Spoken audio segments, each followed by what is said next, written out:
Tekrar nefes alalım ve şimdi nefesinizi tutun.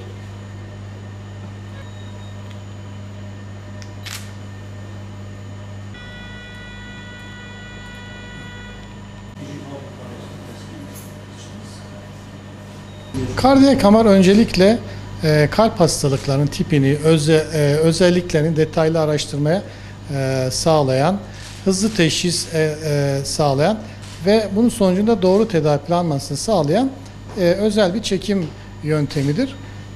Bilindiği gibi kalp hareketli bir organdır.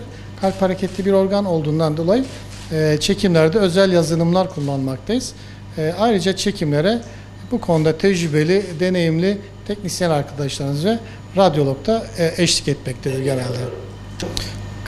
Kardiyak MR özellikle daha çok kardiyomiyopati dediğimiz kalp yetmezliklerinde, hipertrofik kardiyomyopatilerde, özellikle kalp kası tutan hastalıklarda, kalp kapak hastalıklarında, işte kalp kapağında darlık ya da yetmezlik gibi ritim bozukluklarında kullanılabilir, doğumsal kalp hastalıklarında, işte kalpte kitle ya da boşluklarda pıhtı varsa, bu daha ayrıca kemoterapi hastalarından sonra kalp kası tutulmuş mu diye ya da MI dediğimiz kalp krizi geçiren hastalarda kalp kasının ne kadar etkilendiğini gösteren hemen hemen tüm kalp hastalıklarının teşhisinde kullanılan ileri bir görüntüleme yöntemi.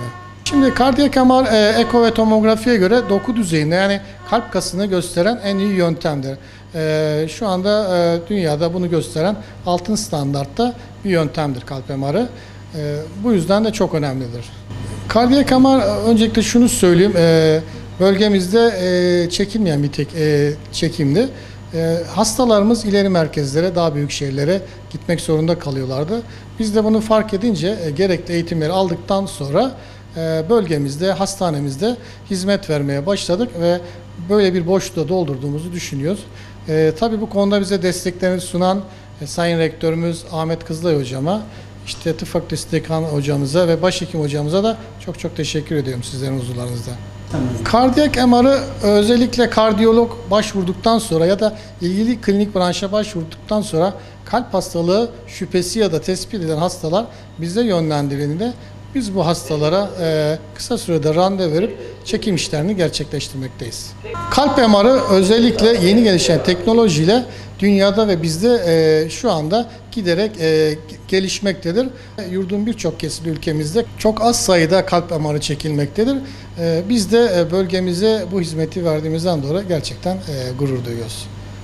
Bildiğiniz gibi İnönü Üniversitesi Turgut Özal Tıp Merkezi bölgeye hizmet veren, nitelikli hastalara hizmet veren büyük bir sağlık kompleksi.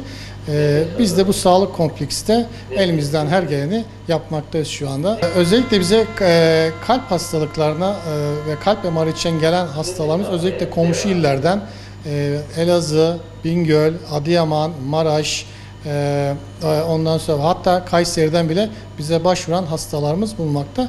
Biz bunlara hizmet veriyoruz. Hatta Van'dan bile gelen hastalarımız mevcut. Özellikle Güneydoğu'da ve Doğu'daki kalp hastalarında kalp MR istendiğinde bunlar daha büyük şehirlere gitmek zorunda kalıyordu. Bu da hem hastanın konforunu hem de maliyeti düşürüp maliyeti arttırıyordu.